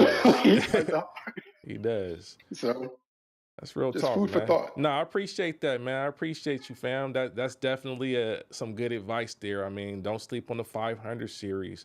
Um, to be honest, I think a 500 series can take you a lot further. Like a nice chassis with your choice of 500 series equipment can be a lot more powerful in the end than having, say, MPC or something like that. I think in combination, you Facts. can definitely get some things going. But even if you can't afford to get the MPC, just having that 500 series alone and running it with your DAW, man, that's a big level up on the sound.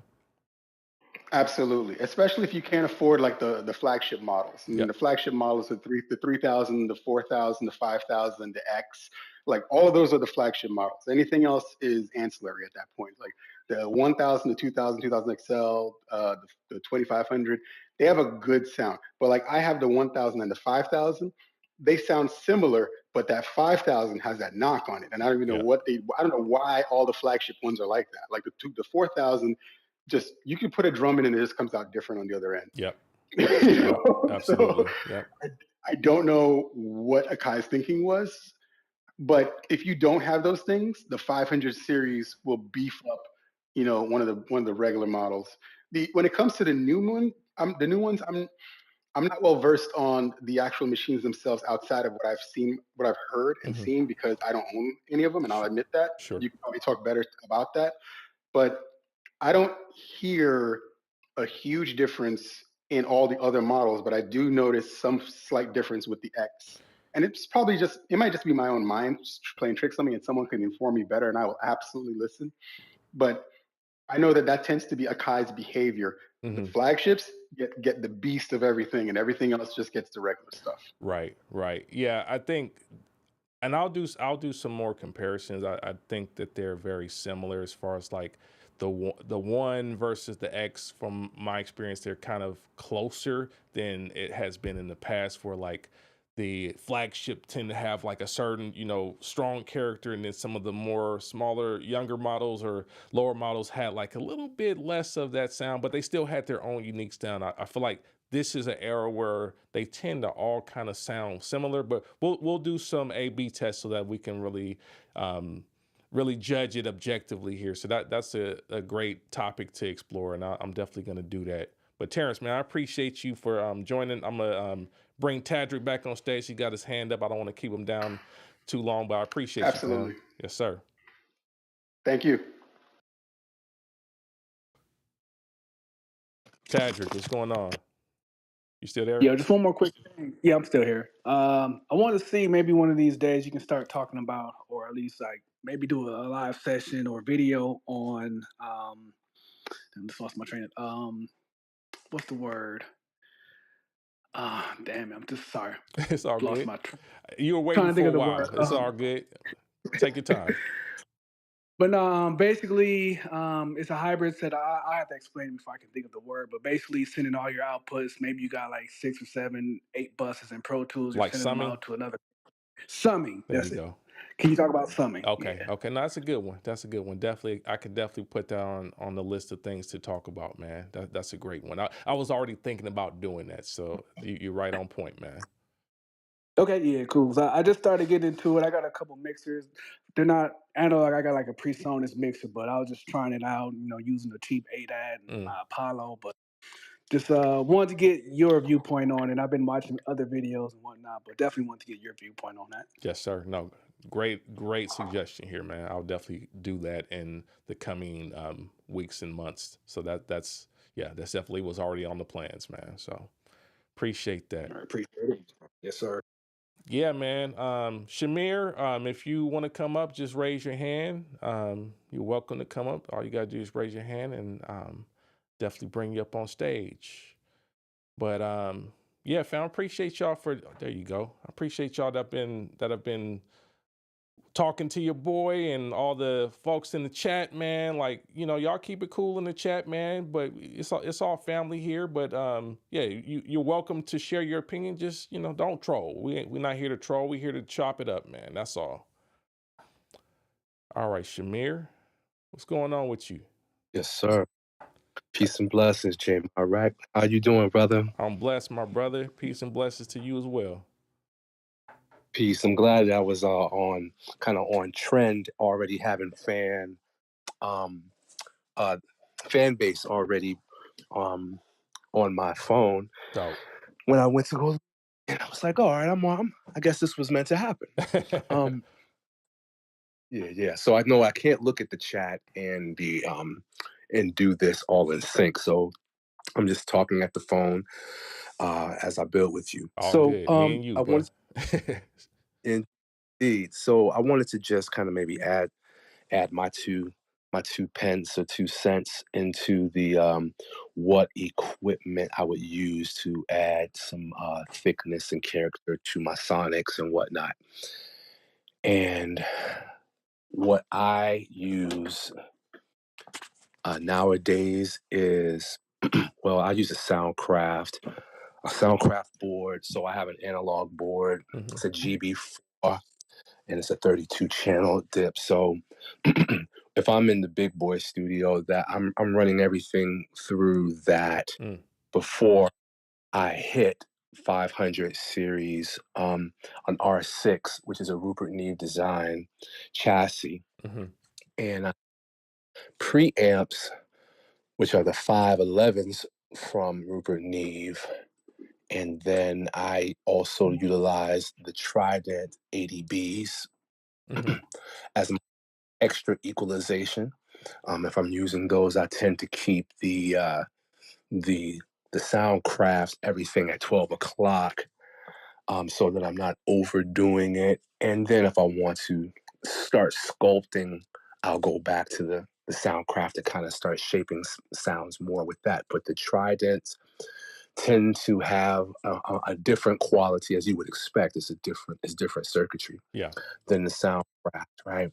And then I top that off, and at least with the R6, I end that off with tape emulators from Rupert Neve Okay. with 542s. 542s. Yep. Um, Yep. mhm. They're the 542s, and any other thing as far as compression, there's DBXs, some of the uh, more affordable DBXs that kind of get overlooked, like a 166A or the 266XL. There's also an ELX8X in here, Mm. um, which is distressors. If anybody doesn't know them under that Empirical other name, labs. Yep. Yep. which add a lot of character to any signal you put it through, especially when you start slamming it. You can really get a lot of interesting textures for things that are kind of short, short sounds, like percussive sounds, not necessarily like cymbals or anything, but like kicks and percussion sound really good, and vocals sound absolutely great going through it too. Mm. It's all experimental, Yes. um, Yes. right? Just try things and see what works. And like, oh, I'm not trying that again. Um, then also a DP4 for which Mm. is an Asonic, Yeah. Yeah. Classic. Classic. right? DP4. And yes, sir. Yes, sir. So like you get 4 channels. I mean, you can have them all create one montage, for lack of other words, of effects, but you can also have each of the 4 channels go to 4 different things. So you can really create a lot of space or room with that. So yeah, on top of that, of course, there's going to be some basic BBEs up in here, some 362 sonic maximizers, which is I kind of it's kind of a napkin to the whole meal. Mm, You know, it's mm-hmm. like after everything is kind of there and sounding good and mixed together, for me, the BBE acts like glue compression without having a glue compressor, Right, you know, right. um, meshes everything together. And I make up for having an kind of inferior, inferior interfaces. I have Scarlett 18i20s because there's a lot going on here, Sure, and I sure. have added via ADAT with a with another old Focus, right? But it's the Pro 40. Okay, yep, Um, yep. mhm. Well, that's dope. And That's dope. yeah, yeah, you know, so it's those type of things, and none of that really even matters.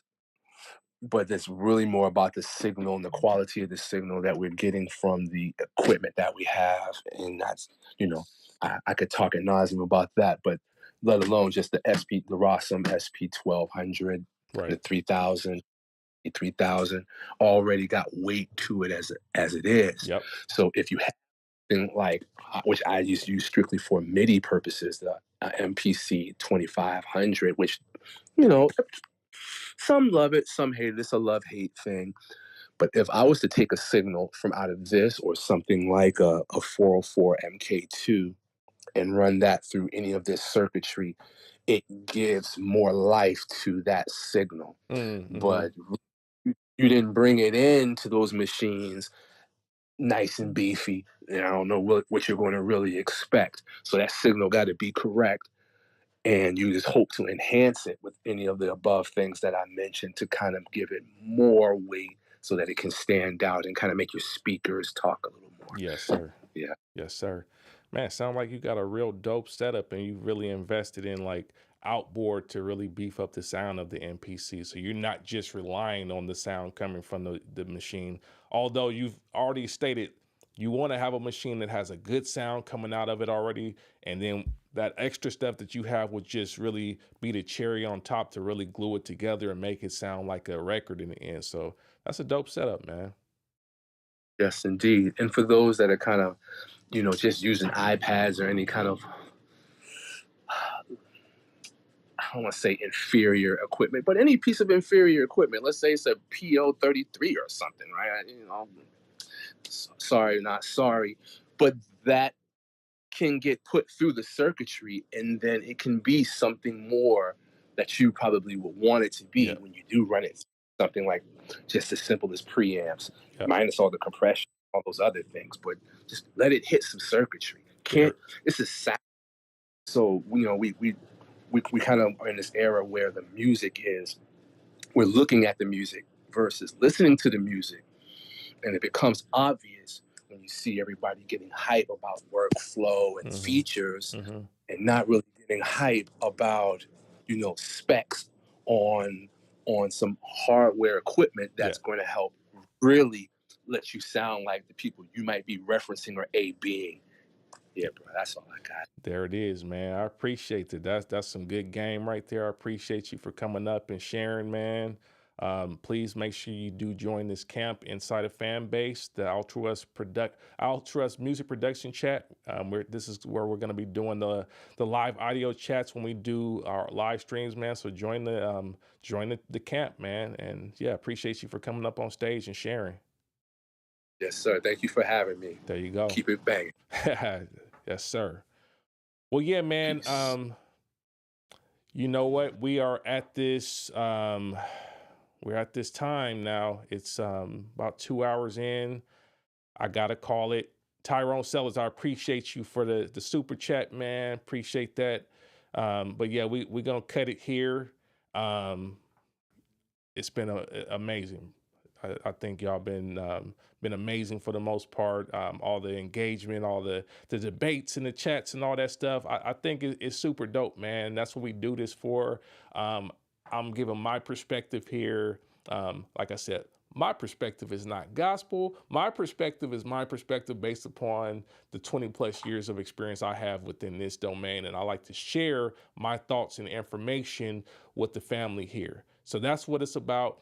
if you get some insights or anything from this, man, I'm happy because that's what I'm here for. I'm trying to share and not gatekeep in the end. And I also want to like engage with you guys. And that's why we brought this audio chat in so that others can like provide insights. You know, DSG was dropping a whole bunch of game about the different tools that he's using and all this stuff, man. We had Terrence up here dropping game about, you know, different tools and things he's using. Lots of different well-experienced veterans in here that are offering the game here. And that's what I want to provide in this channel and this platform, man. So I really appreciate y'all for like hanging out. And we're going to come back on Thursday at 4 p.m. Central Time and do this again. Don't know what the topic is yet, but we definitely gonna do this again.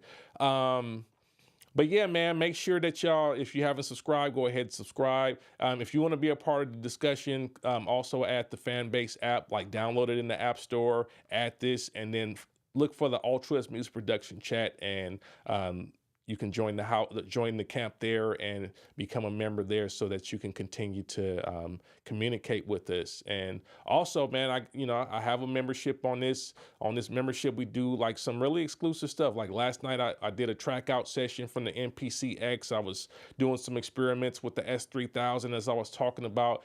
Our 30-minute live stream only available to the true sound creators. And we talked about a lot of different things that I don't talk about normally on this channel, man. But, you know, that's over 40 hours of like music production tips, tricks, and walkthroughs and shootouts and all kind of stuff in the True Sound Creators membership. So if you're not already a member, become a member. All right. So, man, that's how we doing it, man. I appreciate y'all. Y'all be good out there. Y'all keep it cool, man. And, you know, until next time, I want to tell y'all peace and God bless.